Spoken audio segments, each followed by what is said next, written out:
নমস্কার বন্ধুরা, বাংলার বাগানে আপনাদেরকে স্বাগত। আপনারা সবাই নিশ্চয়ই ভালো আছেন, আর গাছকে ভালো রাখার জন্য আপনাদেরকেও ভালো থাকতে হবে। তো দেখেন, আপনাদের সবার প্রিয় বাংলার বাগানে এই দুটি কালার জারবেরা ফুল ফুটেছে। রেড কালারের যে জারবেরাটা, সেটাও কিন্তু খুব দ্রুতই ফুটবে, আর ফুটলে আমি আপনাদেরকে দেখাবো। কারণ গাছটা একটু গ্রোথ কম বা বৃদ্ধি কম, আর বর্ষার সময় একটু ভিজেছিল বলে হয়তো ওর কুঁড়ি আসতে দেরি হচ্ছে। তো আমি সেই জারবেরা গাছকে পরিচর্যা করে যাচ্ছি যাতে খুব দ্রুত কুঁড়ি আনা যায়।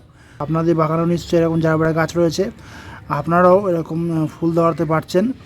তো এই সময় কিন্তু জারবেরা গাছে একটু বিশেষ পরিচর্যা করতে হবে, তা নাহলে কিন্তু জারবেরা গাছ থেকে এই বসন্ত ঋতুতে ভালোভাবে ফুল পাওয়া যাবে না। তো সেই বিষয় নিয়েও আমি একটি ভিডিও আপনাদের সঙ্গে শেয়ার করব খুব দ্রুতই, চিন্তার কোনো কারণ নেই।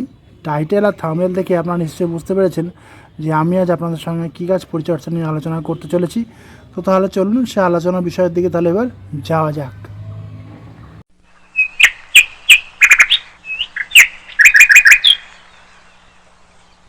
দেখেন, আপনাদের সবার প্রিয় বাংলার বাগানে একটি অরেঞ্জ কালার, মানে ডিপ অরেঞ্জ নয়, অরেঞ্জের সঙ্গে কি বলবো, রানি কালার মিক্সড আছে, সেই কালারের গোলাপ ফুলটি কিন্তু ফুটতে শুরু করে দিয়েছে। আর ডিপ অরেঞ্জ কালারের যে গোলাপ ফুলটি রয়েছে, সেটা তো আমি আপনাদেরকে দেখিয়ে দিয়েছিলাম আগেই। সেই গাছটি একটু কাটাছাড়াই করেছি। কাটাছাড়া বলতে পুরনো ফুলগুলোকে আমি ফেলে দিয়েছি, আমার নতুন কুড়ি এসছে। ফুলগুলি ফুটলে আমি আপনাদেরকে আবার পুনরায় দেখাবো। তো এই ফুল গাছটি কিন্তু নতুন গাছ। যেমন আর একটা দেখুন, আবড়া কাটাবড়া রয়েছে, এই দেখেন, এই একটা আবড়া কাটাবড়া নতুন গোলাপ ফুল আমি আপনাদেরকে দেখিয়েছিলাম। বেশ কয়েকটি নতুন চারা আমি আপনাদেরকে দেখিয়েছিলাম, যে আমি নার্সারি থেকে কিনে নিয়ে এসেছি। এই একটা আবড়া কাটাবড়া দেখলেন, আর একটা আবড়া কাটাবড়া আছে। এছাড়াও ক্যালকাটা 300 রয়েছে, তারপরে জুবেলি ভ্যারাইটিটা রয়েছে। অনেক কষ্টে জুবেলি ভ্যারাইটিটা আমি জোগাড় করতে পেরেছি। তো আপনাদের কাছে যদি জুবেলি ভ্যারাইটিটা থাকে, আপনারা কিন্তু কখনোই অযত্ন করবেন না। তো টাইটেল আর থাম্বনেল দেখে আপনারা নিশ্চয়ই বুঝতে পেরেছেন যে আমি আজকে আপনাদের সঙ্গে কী বিষয় নিয়ে আলোচনা করতে চলেছি। তো তাহলে চলুন সেই আলোচনা বিষয়ের দিকে তাহলে যাওয়া যাক। অনেক বাগানি বন্ধুরা আমাকে জানাচ্ছেন যে তাদের গোলাপ গাছ যে বসিয়েছেন তারা নতুন আর কি, তারা বাগানি, তো আর পুরনো বাগানিও রয়েছে কিছু কিছু, তো যে তাদের গোলাপ গাছের পাতা নাকি এরকম হলুদ হয়ে যাচ্ছে। দেখুন, দেখেন, দেখেছেন পাতাগুলি এরকম হলুদ হয়ে যাচ্ছে এবং ব্ল্যাক স্পট পড়ে যাচ্ছে। তো তারা কি করবেন সে নিয়ে চিন্তায় পড়ে গেছেন। তো আমি তাদেরকে বলেছি যে চিন্তার কোনো কারণ নেই, আমি এই প্রবলেমের সলভটা আমি বলে দেব।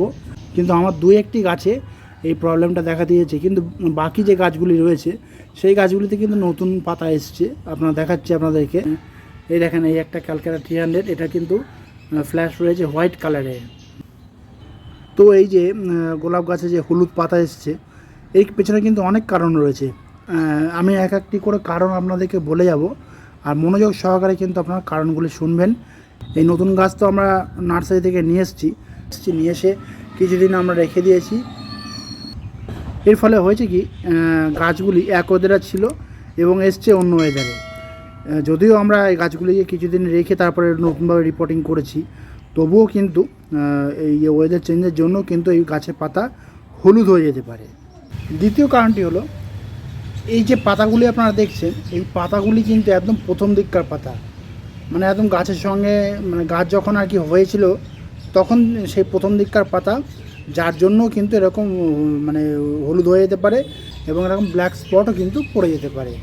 3 নম্বর কারণটি হলো, অনেক সময় কিন্তু দেখবেন জল বেশি হয়ে গেলেও কিন্তু, বা জল কম হয়ে গেলেও কিন্তু এই সমস্যাটা হয়ে থাকে।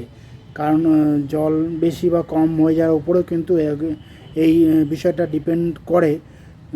কারণ দেখবেন জল যখন না পাবে গাছগুলো কিন্তু নেতিয়ে পড়বে, মানে পাতাসহ নেতিয়ে পড়ে। তো এবার পরে যখন জল দেবেন তখন আবার পাতাগুলো এরকম সোজা হয়ে দাঁড়িয়ে যায়। এর ফলে হয় কি, গাছ একটা আঘাত পায়।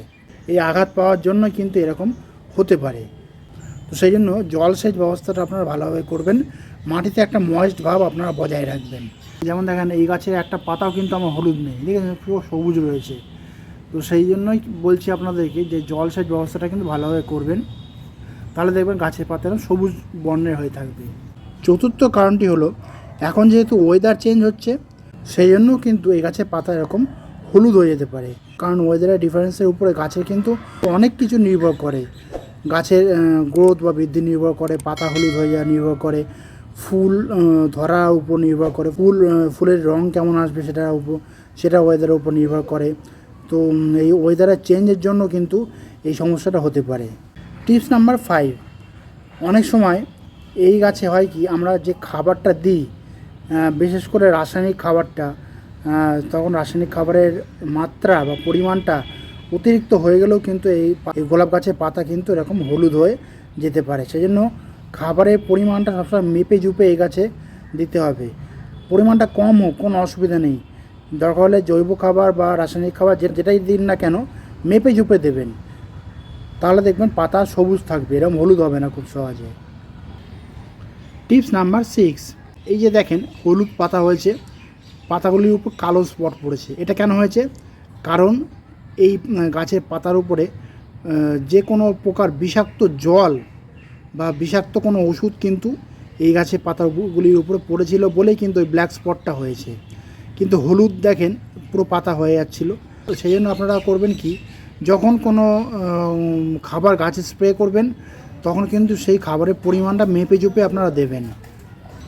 কারণ যে কোনো খাবার বা কীটনাশকের পরিমাণ বেশি হয়ে গেলেও কিন্তু এরকম ব্ল্যাক স্পট পড়ে যেতে পারে কচি পাতার উপরে। আবার অনেক সময় পুরনো পাতাও উপরেও কিন্তু এরকম যে কোনো রাসায়নিক কিছু পড়লে, মানে সে যদি আপনাদের অ্যাসিড বৃষ্টি হয় তাও কিন্তু এরকম হয়ে যেতে পারে, ব্ল্যাক স্পট পড়ে যেতে পারে। তো এটা প্রকৃতির সৃষ্টি, এটা কিছু করার নেই। তো যে রাসায়নিক খাবারগুলি স্প্রে করার কথা বললাম, সেই রাসায়নিক খাবারগুলি স্প্রে করবেন যখন, পরিমাণটা মেপে চুপে দেবেন, তাহলে দেখবেন পাতা সবুজ থাকবে, এরকম ব্ল্যাক স্পট বা হলুদ পাতা কিন্তু হবে না। টিপস নাম্বার 7, আমি আপনাদেরকে আগেই বলেছিলাম যে গাছ যখন প্রথম বসাবেন রুট ট্রিটমেন্টটা আগে করবেন। রুট ট্রিটমেন্ট করার সময় কী খাবার দিয়ে আপনারা রুট ট্রিটমেন্ট করবেন সেটাও আমি আপনাদেরকে বলেছিলাম। আপনারা নিশ্চয়ই দেখেছেন সেই ভিডিওগুলি, যে রুট ট্রিটমেন্ট করতে হবে। আমি বলেছিলাম যে 12-61-0 দিয়ে রুট ট্রিটমেন্ট করবেন আর হিউমিক অ্যাসিড দিয়ে রুট ট্রিটমেন্ট করবেন। এর পাশাপাশি আপনারা ম্যাগনেসিয়াম সালফেট দিয়েও কিন্তু আপনারা রুট ট্রিটমেন্ট করতে পারেন, বা এই গাছের স্প্রেও করতে পারেন আপনারা, এই গাছে নতুন নতুন ব্রাঞ্চ আনার জন্য বা বৃদ্ধিটা বজায় রাখার জন্য। তো যখন আপনারা এই গাছে ম্যাগনেসিয়াম সালফেট বা অনুখাদ্য আপনারা স্প্রে করবেন, তখন কিন্তু সেই পরিমাণটা মেপে চুপে দেবেন, যেন পরিমাণটা বেশি না হয়ে যায়। কারণ পরিমাণটা বেশি হয়ে গেলেও কিন্তু পাতা এরকম ড্যামেজ হয়ে যাবে এবং গাছের পাতা হলুদ হয়ে যাবে। এছাড়াও কিন্তু গাছে ম্যাগনেসিয়ামের অভাবের জন্য কিন্তু এরকম পাতা হলুদ হয়ে যায়, সেদিকে কিন্তু খেয়াল রাখবেন। আপনারা রুটিন করে কিন্তু গাছে ম্যাগনেসিয়াম সালফেটটা স্প্রে করবেন, মাসে অন্তত একবার অন্তত আপনারা ম্যাগনেসিয়াম সালফেটটা স্প্রে করবেন। আর অনুখাদ্য তো আপনারা 2বার মাসে দিতেই পারেন, কোনো অসুবিধা নেই। 1 লিটার জলে আপনারা 1 গ্রাম করে নেবেন, সে মাইক্রোনিউট্রিয়েন্টই হোক বা ম্যাগনেসিয়াম সালফেটই হোক, যেটাই হোক 1 লিটার জলে 1 গ্রাম করে নিয়ে আপনারা এই সমগ্র গাছে স্নান করিয়ে দেবেন। তাহলে দেখবেন গাছে এরকম হলুদ পাতা আসবে না, পাতা থাকবে এরকম সবুজ কচি কচি পাতা এরকম আসবে, কোনো শিরাগুলি কিন্তু কখনো হলুদ হবে না। তো সেই জন্যই বললাম আপনাদেরকে, আপনারা এই দুটো কাজ কিন্তু মনে করে করবেন। টিপস নাম্বার 8, ওপেন জায়গাতে তো এই গোলাপ গাছ রাখতেই হবে, আপনারা সবাই জানেন নিশ্চয়ই। আর এই ওপেন জায়গাতে রাখলে সূর্যালোক যখন খুব মানে প্রখর হবে, তখনও কিন্তু এরকম পাতা হলুদ হয়ে যেতে পারে, মানে পাতা পুড়ে যেতে পারে। অর্থাৎ আমি বলতে চাইছি কি, আপনারা নিশ্চয়ই বুঝতে পেরেছেন যে প্রখর রোদের জন্য কিন্তু এরকম পাতা পুড়ে যেতে পারে। অন্যান্য গাছেও দেখবেন এরকম পাতা পুড়ে যায়। তো কিছু করার নেই, আমাদেরকে ওপেন সানলাইটে রাখতে হবে। তো এর থেকে রেহাই পাওয়ার জন্য আমাদেরকে করতে হবে কি, সারাদিনে অন্তত 2 থেকে 3 বার গাছে জল স্প্রে করে দিতে হবে, তাহলে দেখবেন পাতাগুলি সবুজ থাকবে, এরকম হলুদ হবে না। আর গোলাপ গাছে দেখবেন সুস্থ সবল থাকবে এবং আপনারাও নিশ্চিন্তে থাকতে পারবেন। তো আমি আপনাদের সঙ্গে এই গোলাপ গাছে পাতা হলুদ হওয়ার কারণগুলো নিয়ে আলোচনা করলাম এবং এই কারণগুলি আপনারা কীভাবে নিষ্পত্তি করবেন আমি তাও বলেছি। আপনারা মনোযোগ সহকারে সম্পূর্ণ ভিডিওটি দেখবেন এবং যে জন্য গোলাপ গাছের পাতা এরকম হলুদ হয়ে যাচ্ছে এবং শিরাগুলি এরকম সবুজ থাকছে, পাতার বাকি অংশ হলুদ হয়ে যাচ্ছে, এরকম যাতে না হয় সেদিকে কিন্তু খেয়াল রাখবেন। মানে মনোযোগটা দিয়ে আপনারা গোলাপ গাছের পাতাগুলি সবুজ রঙের রাখার চেষ্টা করবেন, তাহলে দেখবেন আপনাদের গোলাপ গাছের পাতা এরকম সবুজ থাকবে, কোনো রকম দিনই কিন্তু হলুদ হবে না। তো বন্ধুরা আজ এই পর্যন্তই। আর যদি কোনো কমেন্ট থাকে তাহলে কিন্তু বাংলার বাগানকে জানাতে ভুলবেন না, কারণ বাংলার বাগান সবসময় আপনাদের পাশে ছিল, আছে এবং থাকবে। আর আমার এই ভিডিওটি যদি আপনাদের ভালো লাগে তবে লাইক করবেন, গাছপ্রেমী বন্ধুদের মধ্যে শেয়ার করবেন এবং আমার চ্যানেলটিকে সাবস্ক্রাইব করে বেল আইকনটিকে প্রেস করে অল নোটিফিকেশনটিকে প্রেস করে রাখবেন, যাতে নিত্য নতুন ভিডিওগুলি আপনাদের কাছে খুব সহজেই পৌঁছে যেতে পারে।